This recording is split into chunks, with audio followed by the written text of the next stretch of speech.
I'm Fraser Campbell. I head up the Accounts and Business Advisory team at Azets across the UK, and I'm delighted to be here today and joined by Praveen, our Head of Tax in the UK, and Luke, who also heads up the technology and process team within our Accounts and Business Advisory services.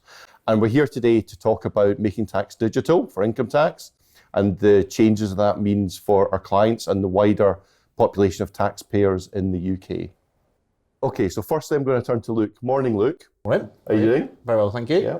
So making tax digital for income tax has been described as the biggest change to the tax system since the 1990s with the introduction of self-assessment. Can you give us a little bit of detail about who's affected and what it means for them? Yeah, no problem. So making tax digital is not a new concept. It was successfully rolled out for VAT back in 2022. This time around, it affects a different batch of people. So sole traders, the self-employed, landlords who have qualifying income of over £50,000 from April 26 will be mandated to fall in scope for making tax digital. It's a phased approach. So from that extends down then from April 27, it will be income of over 30,000. April 28, it will then be income over £20,000. Okay. So that's quite a lot of detail in over a long period of time. So effectively what you're saying is there's going to be a phased approach over the next 3 years, and it really depends if you're a sole trader whether you've got qualifying income at each of those levels. So 50 down to 30 down to 20, and if your income's over those levels, you'll be required to meet the new requirements over that 3-year period. Now you talked about something called qualifying income. What does that actually mean? Yeah, so some of our clients are getting confused by what qualifying income is. So for MTD for income tax, qualifying income is that from your self-employment and any rental income that you receive. Okay. And it's a combination of those two things. Right. So if you earned £25,000 from sole trade, 30,000 rental income, your total income would be 55,000, and you would be in scope from April 26. Okay, so you can't just assume that because your income level from either property or trading is below those levels that you might escape this. You've got to add the two together. Yeah. Another question that I sometimes hear from people is, what's the difference between income and profit? So income is your top line number, so what you technically receive in your bank before you start to pay out any costs. Right, okay, so it's that top line that people need to really focus on. Okay, that's clear. Thank you. Praveen, practically, that sounds like there's a big change coming for those people who are in scope. So the self-employed workers and landlords. In practical terms, what's that going to mean? What are they going to have to do, and how's that going to change their relationship with HMRC from where it is today? Yeah, it's one of the biggest changes we're seeing in tax for a long time, Fraser. Currently, those taxpayers will be used to filing an annual tax return, which they file. The deadline is January each year. Going forwards, there's two key changes that these taxpayers will need to bear in mind. Firstly, they will need to keep digital records. Okay. Now, for some taxpayers, that is going to be a big change, and clearly something that we're supporting lots of our clients with. Will continue to do that. The other key change is that they're going to have to file quarterly returns. So this is real-time quarterly reporting in the tax year. So those changes, as Luke mentioned earlier, will start from April next year. Okay. So I mean that's a massive change, because at the moment, the majority of self-employed and landlords, they'll just file once a year. Correct. And so now they're going to have to file a form of return every single quarter. Yes. And then also, do you still need to do a tax return at the end of the year? Or? Yeah, absolutely. So what will happen is that they'll have to do those 4 quarterly returns, and then they'll have to do an end of year declaration. Okay. So actually, for next year, they're going to start to do the annual return in January 2027, first year, and then continue to file these quarterly returns. Okay. So and this annual return, is it any different from a tax return that I would know? It will look different because HMRC will already have the quarterly information that those taxpayers have filed. So that end of year declaration will include the other income, which is not your self-employed Okay. or your rental income. So for example, if you've got some bank interest, you'll have to report or dividends that, or something dividends like that. or something like that. Absolutely. Okay. Yeah. Okay. Obviously, that is a big change. Using digital records and software, which a lot of people might not be used to, and this quarterly reporting. Are there any benefit? People will be listening to that and saying, "Oh, that's just more admin I need to do." Are there any benefits from moving on to a digital way of reporting that you can see? Yeah, I think this is where it's really quite exciting. Actually, I think you're absolutely right. I think the admin burden will increase, but actually using that real-time information, I think what we'll find is that business owners will be able to use that information and start to plan better. So if they've got some life goals, if they've got some investment decisions that they need to make in their business, because they'll have that real-time information, they'll be able to get that planning kind of support from advisors like ourselves to really enact that and actually use that to make the right decisions. So the benefit is if you're effectively being forced to keep your records up to date on a quarterly basis, that's going to give you more information about are you making money, not making money, and then you're going to be able to make decisions, as opposed to at the moment looking back 9-12 months to saying, oh, I didn't make as much money as I thought, or I made too much. And I suppose the other benefit is if you know where you are throughout the year, you're going to have a better idea what your tax bill ultimately is going to be. Although each quarter there is going to be a tax calculation, and HMRC are not going to use that tax calculation to seek any payment. Right, so there's no payment, right? No so payment that's not required. changing, right? Okay. However, as you say, that information will be useful. So as a business owner, landlord, you'll be able to put that money to one side.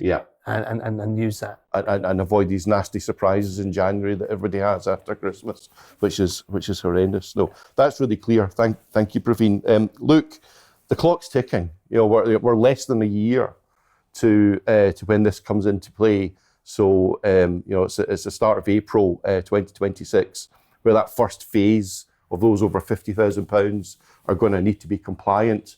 In practical terms, what would you be recommending to those that are in scope? I would say don't ignore it. It's definitely going to happen. HMRC are as confident as they've ever been that this is definitely happening in April. I looked this morning, actually, there was 730,000 tax returns that were filed on the 31st of January this year. Whoa. Which is a big number. So don't be one of those people. Have a look at the requirements, familiarise yourself with those. Have a look at HMRC's website for the approved software that you can use. We've got a dedicated digital delivery team. Reach out to us. We'll help you understand your requirements and select the most appropriate software to help you through this change. Okay. So you touched a wee bit on software. So there is an approved list on HMRC's website where you can see the software that is approved to use. In terms of, if as a taxpayer you don't know where to turn, which one to choose, how do we go around helping our clients make that decision? So it's an individual case-by-case basis. Right. So we have a strategic partnership with Xero, which is fairly well publicised. We've trained over 1,500 Azets staff in using the tool. So we are fully equipped to support any client. It's an off-the-shelf package, so it will suit the majority of cases. So that's where we would turn in the first instance. But it won't always be the right choice. So if I'm a taxpayer and I currently do everything on spreadsheets, we all love spreadsheets. Spreadsheets are the business person's answer to an ERP system.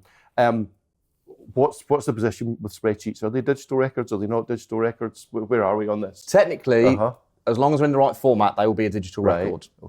There is a lot of risk with maintaining on spreadsheets. The MT returns are a consolidated position, so you won't submit quarter by quarter. You'll submit quarter one, add on quarter two, add on quarter three.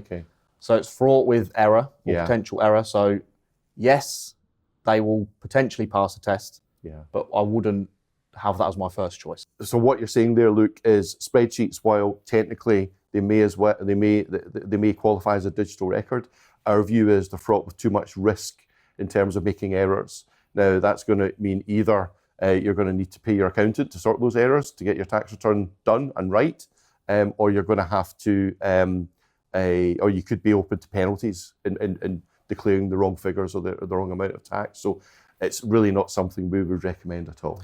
Absolutely. I think one of the key changes in the accounting software world is that back in the day, software was built for us, the accountants, using accountant language that was tricky to use for clients. Yes. Now it's flipped its head a little bit, and software's built for the end customer. User. So it's more English language. Clients understand what each of the terms mean, and it's much more user-friendly to use. Yeah, I mean, I can see that it's more money in, money out kind of format. It's far easier to use. So that's really good advice, Luke. Thank you. And I think with the spreadsheets, aren't they the submissions that taxpayers will have to make cumulative as well? Yeah. Yes, So absolutely. actually, with a spreadsheet, if you made an error in the second spreadsheet, that it would carry It it will forward. carry forward. So actually, that's another issue of trying not to use spreadsheets. Absolutely. No, spot on. This digital agenda, it's been around for a little while, obviously. MTD for VAT came in a number of years ago. We're now MTD for income tax. If I'm sitting there saying, oh, when's this ever going to stop? Is it going to stop?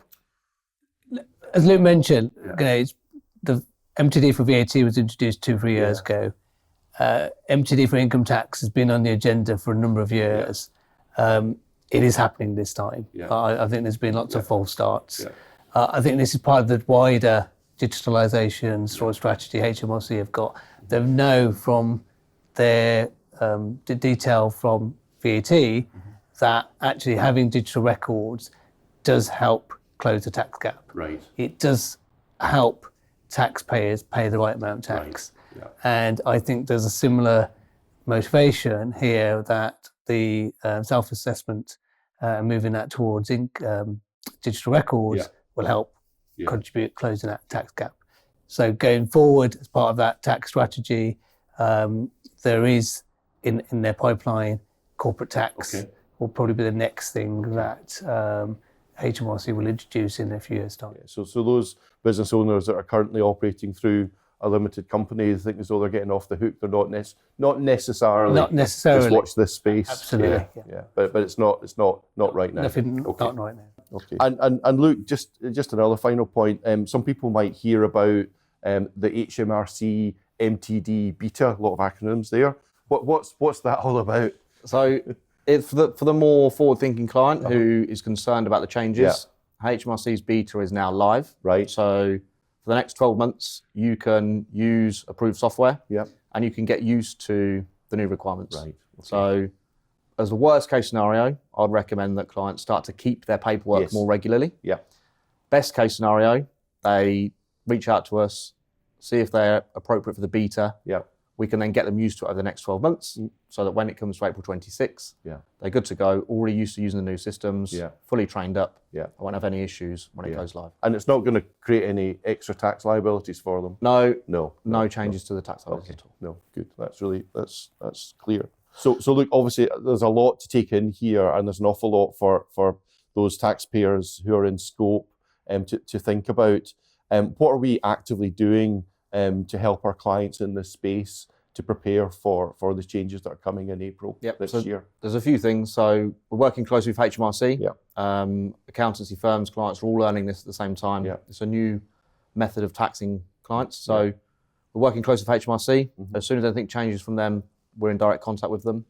We're also working closely with software vendors to understand how their products are going to be going live from April next year. And we're testing all that process as we speak. So we'll know any changes that come. Yeah, so we're learning in real time as well, as HMRC are still also learning and testing the product. So we're in this kind of early phase, but with the aim being that we'll be absolutely ready to go come April next year, and make sure that all of our clients remain compliant and meet the quarterly reporting deadlines. So thank you. So look, Praveen was mentioning there obviously that the big changes to the quarterly cycle also mean a big change in terms of how you store and submit your records to HMRC.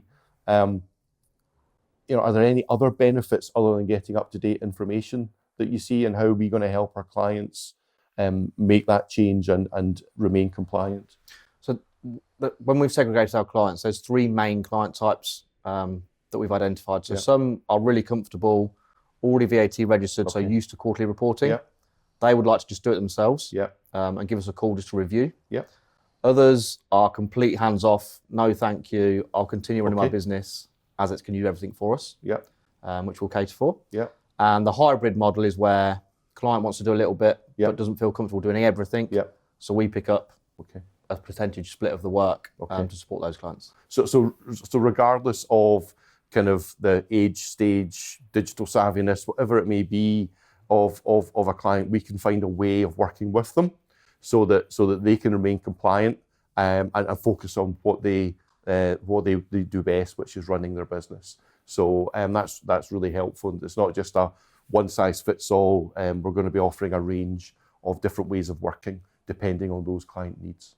Praveen, Luke, thank you very much. That's been a really useful discussion around the changes to Making Tax Digital that are coming in over the next 4 years. Massive change. But as ever, you've clearly outlined where if people need some help or if they get any questions, they can turn to us through their usual channels, the usual advisor, our website, just reach out to us and we'll be able to put their minds at ease and tell them what to do to make sure they remain compliant. So thank you very much.